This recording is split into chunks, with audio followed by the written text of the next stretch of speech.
क्या India actually में जंग छेड़ेगा? दुनिया में इतनी सारी वॉर्स चल रही हैं, रशिया यूक्रेन, एक्चुअली ये तो एक प्रॉक्सी वॉर है बिटवीन यूएस कह लो, नेटो कह लो and Russia. Israel Gaza, actually ये तो एक जेनोसाइड ही है। इजराइल ईरान के बीच में भी 12 डे वॉर हुई थी, जो बहुत लोग एक्सपेक्ट कर रहे हैं कि हो सकता है फिर से चालू हो। थाईलैंड कैम्बोडिया के बीच में भी एक कॉन्फ्लिक्ट हुआ था, हमने उसमें भी एक्सप्लेन करके आपको बताया कि वो एग्जैक्टली क्यों हुआ, कोई पर्टिकुलर रीजन नहीं था कॉन्फ्लिक्ट का। येमेन और यूएसए के बीच में भी वॉर चली थी, जिसमें फिर यूएसए ने हाथ जोड़ के वापस आ गया कि हमारी तो मिसाइल्स खत्म हो रही हैं। येमेन और इसराइल के बीच में भी कॉन्फ्लिक्ट चल रही है। इसराइल ने येमेन के ऊपर बॉम्बार्डमेंट की, वहां पे उनके प्राइम मिनिस्टर को ही खत्म कर दिया एंड रिपोर्टेडली और भी सारे मिनिस्टर्स थे, उनको भी साथ में। कितने टाइम तो हम यहाँ पे वीडियोस बना रहे थे और बस बाहर के ही दर्शन ले रहे थे कि अच्छा वहां पे ड्रोन उड़ गए, मिसाइल्स उड़ गई, ये डैमेज हो गया, वो डैमेज हो गया। फिर उसके बाद हो गया पहलगाम टेरर अटैक और उसके बाद हुआ ऑपरेशन सिंदूर। तब जाके असली में रियलाइज हुआ कि जब खुद के देश में वॉर चालू होती है तो कैसा होता है। फिर जब हमारे यहाँ पे ड्रोन आने चालू हुए, मिसाइल्स आनी चालू हुई, एयर बैटल था जो इतने टाइम तक लास्ट किया। लकीली हम तो उस एरिया में नहीं रहते जहां पे ये सब हो रहा था, बट फिर भी हमारे जान पहचान वाले परिवार वहां पे रहता है एंड उन्होंने बताया था टेंशन कितनी ज्यादा थी। बात बात पर ब्लैकआउट, कहीं बम फूटने की आवाज आ रही है, लिटरली आजू बाजू में उन्हीं के शहर में। कारगिल कॉन्फ्लिक्ट के बाद इंडिया पाकिस्तान के बीच में कभी भी टेंशन इतनी ज्यादा थी ही नहीं। उसके बाद हमारे प्राइम मिनिस्टर की ऐसी स्टेटमेंट्स आती हैं,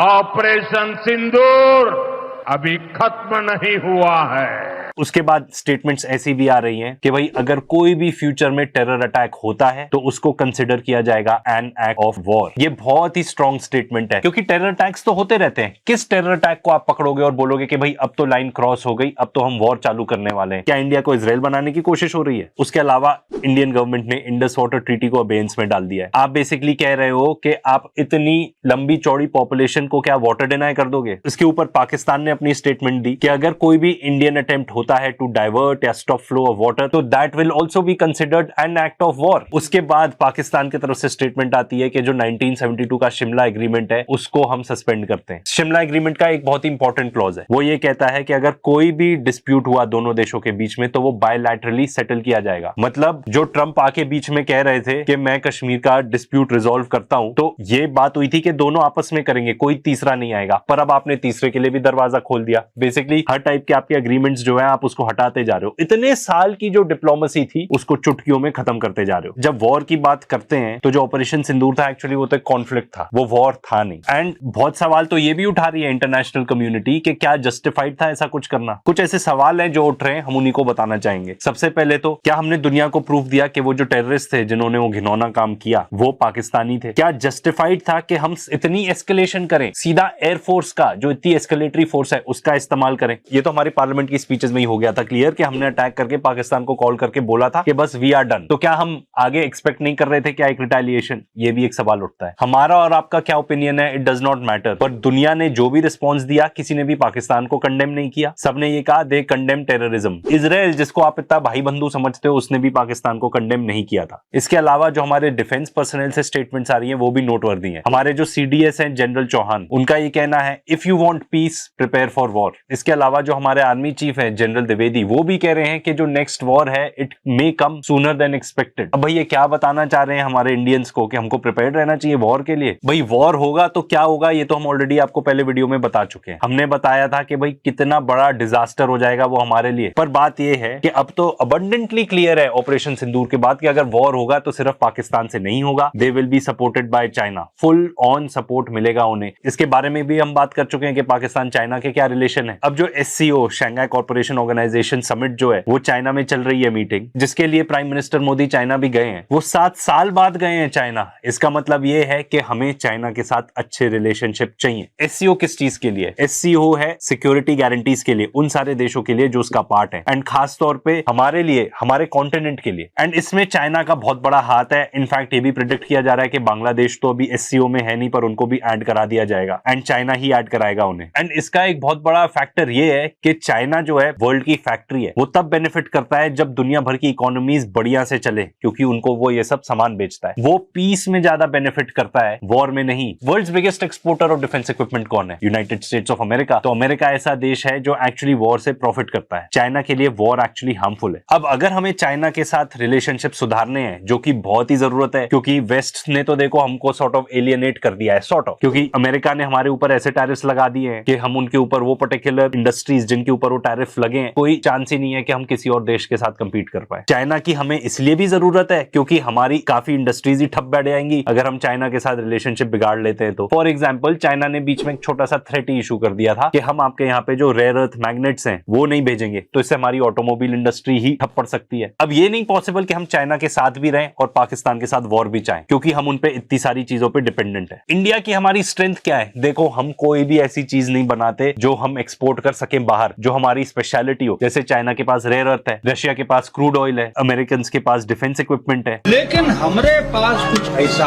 है जो उनके पास न है और न कभी हुए। क्या? संस्कार और परंपरा।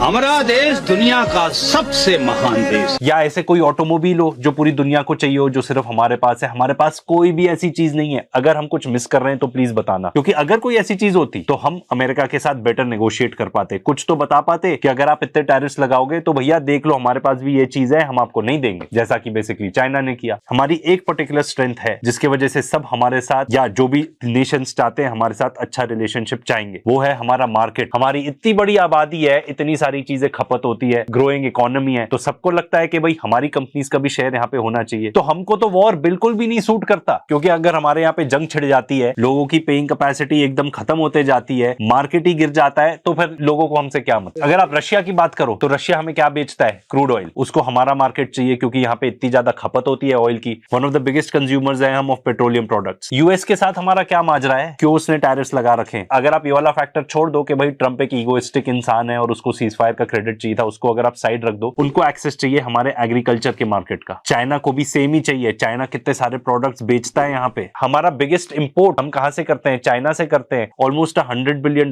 का ट्रेड डेफिसिट है हमारा चाइना के साथ। एंड इसके अलावा जो ऑपरेशन सिंदूर में हमको पाया गया कि भाई सिर्फ पाकिस्तान के साथ लड़ाई नहीं हो रही है, ये हो रही है वन साइड रीइंफोर्स्ड वॉर की। ये फ्रेज आप बहुत सुनोगे आने वाले दिनों में, एंड बहुत सारे लोग जो बाकी एक्सपर्ट्स को फॉलो करते हैं, जो हमसे कई ज्यादा जानते हैं इस चीज के बारे में, वो इस चीज के बारे में बात करते हैं कि ये है वन साइड रीइंफोर्स्ड वॉर। इसके अलावा आप हमारी इकोनॉमी की तो हालत देखो, ऑन द सरफेस तो सब बहुत अच्छा है, पर क्या हमारे इकोनॉमी के अंदर एक डेट क्राइसिस बन रहा है? ये नेशनल डेट की बात कर रहा हूं। 10 साल पहले जो इंडिया का डेट था वो था $880 बिलियन, जो कि था अराउंड 52% अप्रोक्सीमेट ऑफ जीडीपी। आज के डेट में ये हो गया है ऑलमोस्ट $2 ट्रिलियन, जो कि है ऑलमोस्ट 80% ऑफ जीडीपी। हमारे देश में कितनी सारी चीजें हैं जिसकी वजह से ये डेट बढ़ रहा है, वो एज फ्रीबीज दी जाती हैं। वो किसी ऐसी चीज में नहीं लग रही कि उससे पैसा वापस आएगा। फॉर एग्जाम्पल, 80 करोड़ लोगों को अनाज देने के लिए हमारी सरकार खर्च करती है ऑलमोस्ट 2 लाख करोड़ रुपए। ये कहीं पैसा वापस तो नहीं आएगा ना इकोनॉमी में, कि किसी पर्टिकुलर चीज में इन्वेस्टमेंट किया एंड अब पैसा वापस आएगा, रिटर्न मिलेगा। ये तो आप इसलिए दे रहे हो ताकि जो 80 करोड़ लोग हैं उनको अनाज मिल सके। अब हम ये नहीं कह रहे कि भाई इस चीज में पैसा खर्च नहीं होना चाहिए, हम आपको ये बता रहे हैं कि हमारे देश में डेट काफी तेजी से बढ़ रहा है। मतलब आप ये सोचो, आजादी से लेके अब तक तो 880 बिलियन था हमारा डेट, अब वो एकदम से पिछले 10-11 सालों में 2 ट्रिलियन हो चुका है। तो क्या ये वरिंग बात नहीं है? ये सब बताने का मकसद आपको ये था कि हमको अपनी इकोनॉमी में फोकस करना है। अगर हम वॉर जाके लड़ लेते हैं किसी से भी, बहुत हालत खस्ता हो जाएगी हमारी। इसके अलावा आप मिडिल क्लास की हालत देखो। मिडिल क्लास इतने ज्यादा डेट में है। फॉर एग्जाम्पल, जो हमारा हाउस होल्ड डेट था वो पिछले ही एक साल में 23.1% से 23.9% ऑफ जीडीपी हो चुका है। हमारा मिडिल क्लास इतना ज्यादा डेट बर्डन हो चुका है, इतना ज्यादा लोन ले चुका है, पर्सनल लोन्स ले रहे हैं वो। एंड सबसे प्रॉब्लमैटिक बात पता है क्या है? इस 33% ऑफ ये जो लोन्स हैं वो पता है किस चीज के लिए? एसेंशियल कंजम्पशन के लिए, खाने पीने के लिए, मेडिकल एक्सपेंसेस के लिए, बच्चों की स्कूल फीस पे करने के लिए।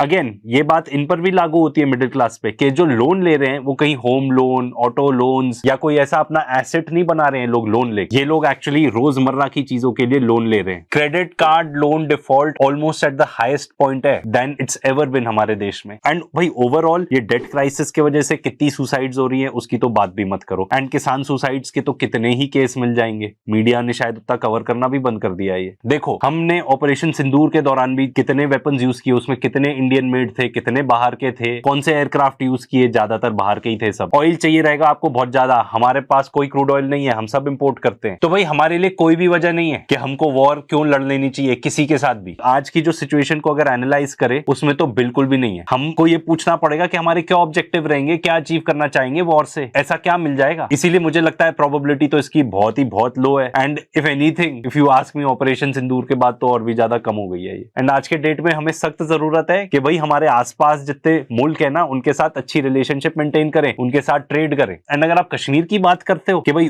वो एक पर्टिकुलर ऑब्जेक्टिव हो सकता है, तो भाई कश्मीर का कोई मिलिट्री सोल्यूशन निकल ही नहीं सकता। मिलिट्री सोल्यूशन है ही नहीं। इंडिया को जरूरत है कि अपनी इकोनॉमी पे फोकस करे, ठीक है ना। वो बच्चों को नहीं बोल देते कि भाई अभी एग्जाम का टाइम है, पढ़ाई पे ध्यान दो, इधर उधर खेलने की जरूरत नहीं है। हमारे वो हाल है आज के डेट में। इतनी जो तलवार लटकी हुई है, इनफैक्ट ट्रंप ने तो हमला ही बोल दिया है, अपने खुद के टैरिफ्स लगा दिए 50%। यूरोप को बोल रहा है कि तुम भी टैरिफ लगाओ। सार्क पे भी फोकस करने की जरूरत है। इंडिया तो फाउंडिंग मेंबर था सार्क का, उसको तो भूल ही गए हैं हम। सार्क के ऑल्टरनेटिव बनाने की कोशिश की जा रही है, जिसमें चाइना भी इन्वॉल्व रहेगा। तो भाई इन सब चीजों पे ज्यादा फोकस करने की जरूरत है। सबसे लड़ाई थोड़ी करने बैठ जाएंगे हम। एंड ये बात याद रखना, वॉर चालू तो आप फिर भी कर सकते हो, एंड करना बहुत ही ज्यादा मुश्किल हो जाती है। फिर उसके बाद सीज फायर हो जाए तो उस पर भी लड़ाई हो जाती है, मैंने करवाया। तो देखिए हमने ये तो कंक्लूड कर लिया। एंड किसी को अगर कोई भी डाउट है तो प्लीज कमेंट में लिख के बताना कि इंडिया को कोई भी जरूरत नहीं है वॉर की। हम अपनी पैर पे कुल्हाड़ी मारेंगे अगर वॉर चालू करेंगे किसी के साथ। एंड जो सरकार में बैठे हैं हमसे तो बहुत ज्यादा समझदार हैं, तो ये बात तो अच्छे से समझ, तो ऐसा कुछ होने वाला नहीं है इन ऑल प्रोबेबिलिटी। पर ये याद रखना, अभी जितने भी वॉर्स चल रहे हैं दुनिया में, दो प्रोमिनेंट एग्जांपल्स आपको बताता हूं। रशिया यूक्रेन क्यों नहीं खत्म हो पा रहा? क्योंकि ज़ेलेंस्की और जो बाकी यूरोपियन लीडर्स हैं वो खत्म नहीं करना चाहते। रशिया ऑलरेडी टेरिटरी गेन करता जा रहा है। आपने टर्की में अग्री कर लिया था एक पर्टिकुलर सोल्यूशन, उससे कई ज्यादा टेरिटरी तो आप गवा चुके हो। अभी पूरा देश ही खोना चाहते हो क्या? इजराइल जो कर रहा है गाजा में, या जो इनफैक्ट ईरान में भी हुआ, वो क्यों हुआ? क्योंकि कुछ ऐसे पर्टिकुलर मेंबर्स हैं, खासतौर पे नेतन्याहू और जो उसके कोalition मेंबर्स हैं, वो लोग चाहते ही नहीं कि वॉर खत्म हो। वो लोग जेनोसाइड करते रहना चाहते हैं। आईडीएफ के सीनियर पर्सनल, ऑपोजिशन सब आके बोल चुके हैं कि भाई इसको खत्म करो, ये हमारे लिए ही